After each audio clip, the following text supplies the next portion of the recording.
इस समय यूपी की बात पहुंची है झांसी में और खास बातचीत करने के लिए बबीना से 2 बार के विधायक राजीव सिंह पारीक्षा जुड़ गए। ये बताइए सर, आपने अपने कार्यकाल में कितने विकास कार्य किए और जनता की कसौटी पर किस तरीके से खड़े उतरे आप? जब मैं पहली बार विधायक बना तो यहाँ सबसे बड़ी समस्या थी पीने के पानी की। और हर सरकार बनने के पहले चुनाव में पार्टियों ने घोषणा की कि हम यहाँ बुंदेलखंड को पीने की जो समस्या है पानी की उससे मुक्त करेंगे, लेकिन आज़ादी के बाद किसी ने इस पर काम नहीं किया। पहली बार आदरणीय योगी जी और मोदी जी के आशीर्वाद से बुंदेलखंड को पानी घर घर पहुँचा है। यहाँ पे समस्या थी अन्ना जानवर की, खेतों में जाते थे और किसान परेशान होते थे। पहली बार गांव-गांव गौशालाओं का निर्माण हमारी सरकार ने कराया। बुंदेलखंड हमेशा हर सरकार चुनाव में तो मुद्दा रहता था, लेकिन बनने के बाद बुंदेलखंड कभी सरकारों की प्राथमिकता नहीं होता था। आज बुंदेलखंड जब आप आए होंगे झांसी, जो बुंदेलखंड का हृदय है, तो आप जब लखनऊ से आए होंगे तो 5 घंटे 4-4.5 घंटे से ज़्यादा नहीं लगे होंगे। ये आदरणीय योगी जी की वजह से बुंदेलखंड को इतना सम्मान मिला है, इतनी सुविधा मिली है। आज चारों तरफ बुंदेलखंड के एक्सप्रेस वे है। मैं समझता हूँ झांसी एक ऐसा केंद्र है देश का, जो देश के हर कोने के लिए एक्सप्रेस वे के माध्यम से जुड़ा हुआ है। यहाँ पे बिजली का उत्पादन होता है, यहाँ पे सोलर पार्क बन के तैयार हो रहे हैं। और अभी एक बहुत बड़ी सौगात हमको मिली है, और अगर शायद मैं इसको कहने में बिल्कुल भी संकोच नहीं करूँगा कि अगर योगी जी मुख्यमंत्री नहीं होते और बीजेपी की सरकार नहीं होती तो हमको बीड़ा नहीं मिलता। देश की आज़ादी के बाद एक औद्योगिक केंद्र बना था, उसको हम लोग नोएडा के नाम से जानते हैं। दूसरा अगर कहीं बना है तो वो बुंदेलखंड को मिला है। बुंदेलखंड में एक बहुत बड़ी समस्या होती थी पलायन की। लोग अपने जीविकोपार्जन के लिए बुंदेलखंड के बाहर जाते थे और ऐसे ही झुग्गियों में झोपड़ियों में रह के अपने गुजर बसर करते थे। और ट्रेनों में ऐसे लद के जाते थे जैसे कि मैं समझता हूँ पशु भी शायद ऐसे नहीं जाते होंगे। ऐसा भी बुंदेलखंड के लोगों ने झेला है। लेकिन आज आप स्टेशन पर जाइए, ऐसी कोई समस्या नहीं है। तो जितना काम बुंदेलखंड में हुआ है, और मैं धन्यवाद देता हूँ विशेष रूप से कि मेरी विधानसभा पर विशेष फोकस रहा है।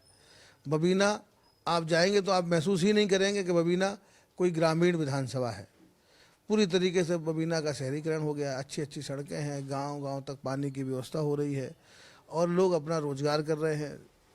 और बीडा आने से एक आर्थिक क्रांति भी आने वाली है। लगभग 1,500 से 2,000 करोड़ रुपए के आसपास किसानों को बांटा गया है और भी लगातार उसकी प्रक्रिया चल रही है। आर्थिक रूप से भी संपन्नता जो एक कही जा सकती है बुंदेलखंड में अब दिखाई दे रही है।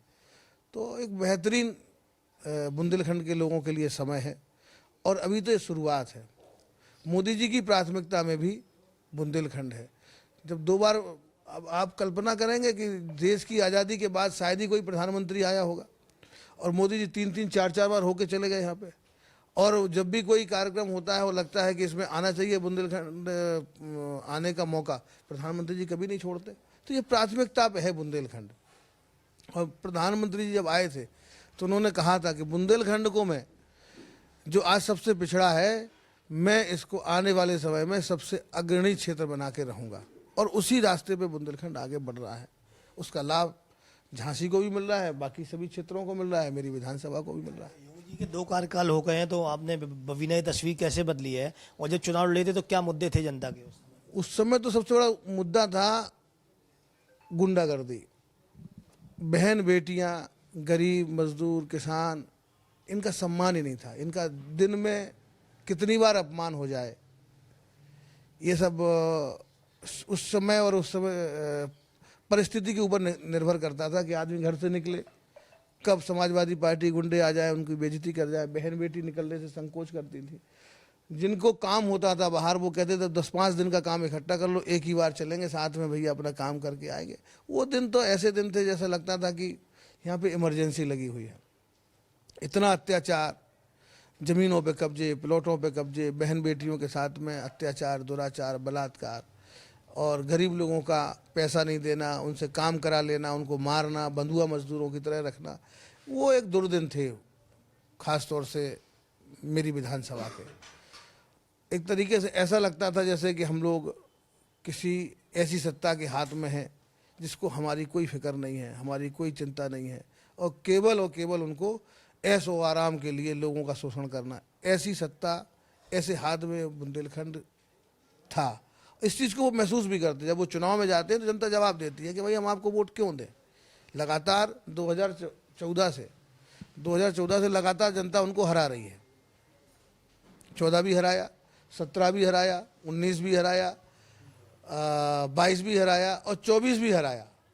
हमारी विधानसभा में आज भी लगातार जनता उनके खिलाफ है। इसलिए खिलाफ है कि हम लोग काम कर रहे हैं, लगातार उनके बीच में रहते हैं। पहले लोगों से मिलना ही मुश्किल होता था, विधायकों को देखना मुश्किल होता था। विधायक तो छोड़िए, जो विधायक का चुनाव लड़े हों उनसे ही मिलना मुश्किल हो। वही अपने आप को विधायक और सांसद मंत्री मान के चलते थे, उनसे मुश्किल होता। बंदूकों की पूरी एक बड़ी कहना चाहिए एक बड़ी श्रृंखला होती थी, बड़ी सीरीज होती थी कि 10 बंदूकों लेके कोई चलेगा, कोई 20 बंदूक लेके चलेगा, और उनके साथ में ब्लैक कैट, अपने पर्सनल ब्लैक कैट होते थे। यहाँ तो आपको देखा होगा कि आपको सबसे पहले हम ही मिले होंगे, दूसरा कोई मिले ही नहीं होगा। तो ये एक सहजता, सामान्य तरीके से अपने प्रतिनिधियों से मिलना, उनसे बात करना, ये एक बड़ा एक चेंज है। ये 3 साल अब बचे हैं, 3 साल में कितने विकास कार्य हो गए हैं और कितना कुछ सोचा है बबीना को कैसे बदलना है? बबीना तो सबसे तेजी से बदल रहा है। मैं बीडा बता रहा हूँ ना, लगभग बबीना ब्लॉक का आधा हिस्सा बीडा में लगभग जा रहा है। यहाँ आने वाले समय में हम लोग नोएडा की तर्ज पे विकास करेंगे। अभी एक एजेंसी को लगाया है जो विदेशों में जो सबसे अच्छे शहर हैं, बहुत विकसित शहर हैं, उनका सर्वे करके, उसकी स्टडी करके, उसके आधार पर अपना यहाँ पे एक रिपोर्ट सबमिट करेगी, उसके आधार पे यहाँ पे बनेगा। तो मैं समझता हूँ कि अब बुंदेलखंड के दुर्दिन चले गए। योगी जी के नेतृत्व में बुंदेलखंड ने बेहतरीन विकास किया है। आप खुद ही महसूस करते होंगे बुंदेलखंड, जब आप 2017 के पहले आए होंगे तब का बुंदेलखंड और आज का बुंदेलखंड, परिवर्तन दिखता है। झांसी जाइए आप, आपको चौराहे सजे हुए मिलेंगे, साफ सफाई आप देखिए, दीवारें रंगीन मिलेंगी, चारों तरफ आपको बैरिकेटिंग मिलेगी, फुटपाथ मिलेगा।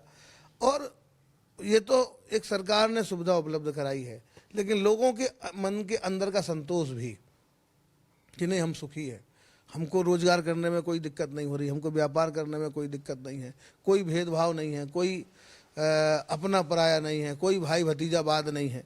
ये सारी चीज़ें यहाँ समाप्त हैं पूरी तरीके से। कोई आम और ख़ास नहीं, सब बराबर है यहाँ।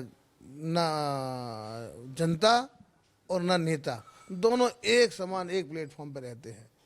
ये परिवर्तन सबसे बड़ा है, जनता इसको पसंद कर रही है। इसी के कारण लगातार बुंदेलखंड के इस झांसी में बीजेपी का वर्चस्व बढ़ा हुआ है।